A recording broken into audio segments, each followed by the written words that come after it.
តើអង្គការ NATO កំពុងដើរដល់ទីបញ្ចប់ហើយមែនទេប្រវត្តិសាស្ត្រអង្គការ NATO និងស្ថានភាពនយោបាយសកលនាពេលបច្ចុប្បន្នក្រោយបញ្ចប់សង្គ្រាមលោកលើកទី2ពិភពលោកបានធ្លាក់ចូលក្នុងស្រមោលនៃសង្គ្រាមត្រជាក់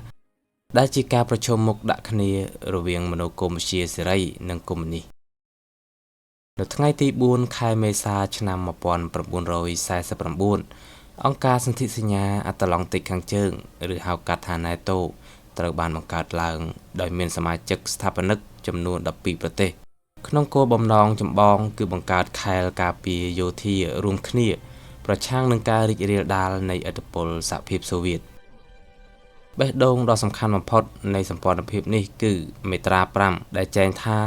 ការវាយប្រហារលើសមាជិក NATO ណាមួយគឺជាការវាយប្រហារលើសមាជិកទាំងអស់គោលការណ៍នេះបានក្លាយជាមូលដ្ឋានគ្រឹះនៃសន្តិសុខអឺរ៉ុបអស់រយៈពេលជាង7ទសវត្សរ៍ទោះបីជាសហភាពសូវៀតបានដួលរលំទៅហើយក៏ដោយឆ្លងកាត់ប្រវត្តិសាស្ត្រ NATO បានវិវត្តខ្លួនពីការការពារព្រំដែនអឺរ៉ុបទៅជាអង្គការសន្តិសុខសកលមាត្រា5ត្រូវបានប្រើប្រាស់ជាលើកដំបូងនិងតែមួយគត់ក្រោយការវាយប្រហារភេរវកម្មថ្ងៃទី11ខែកញ្ញាឆ្នាំ2001លើសហរដ្ឋអាមេរិកដែលនៅពេលនោះសម្ព័ន្ធមិត្តជាច្រើនរួមទាំងប្រទេសដាណឺម៉ាកផងបានបញ្ជូនកងទ័ពទៅជួយអាមេរិកក្នុងសង្គ្រាមនៅអាហ្វហ្គានីស្ថាន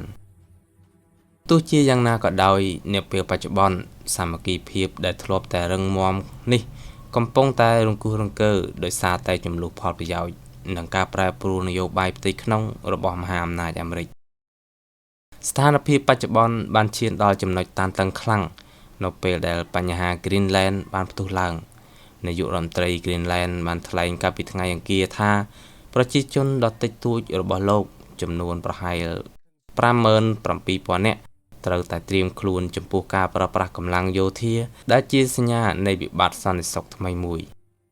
ភាពតានតឹងនេះបានរាលដាលដល់ទីក្រុង Davos ដោយប្រធានាធិបតីលីទុយនីលោកគីតាណាណូសេដាបានប្រមានថារាល់ចំណាត់ការណាមួយរបស់សហរដ្ឋអាមេរិកដែលប្រឆាំងនឹងសម្ព័ន្ធមិត្តខ្លួនឯងនឹងក្លាយជាទីបញ្ចប់នៃអង្គការ NATO តែម្ដង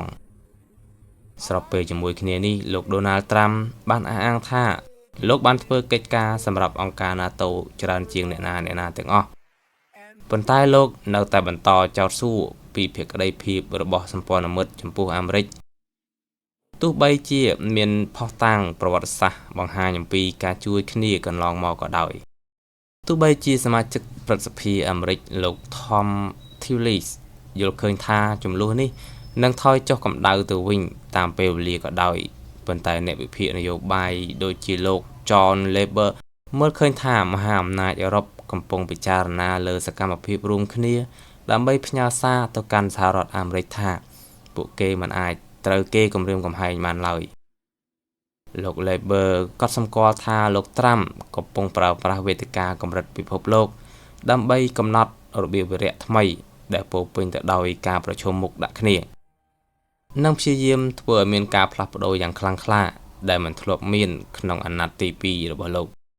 អ្វីដែលគួរចាប់អារម្មណ៍នោះគឺនៅថ្ងៃប្រហ័សនេះលោក Trump គ្រោងនឹងប្រកាសជាផ្លូវការនៅក្រុមប្រឹក្សាសន្តិភាពដែលជាស្ថាប័នថ្មីសម្រាប់ដោះស្រាយជម្លោះអន្តរជាតិដែលមានតម្លៃខ្លួន$1,000 លានសម្រាប់សមាជិកភាពអចិន្ត្រៃយ៍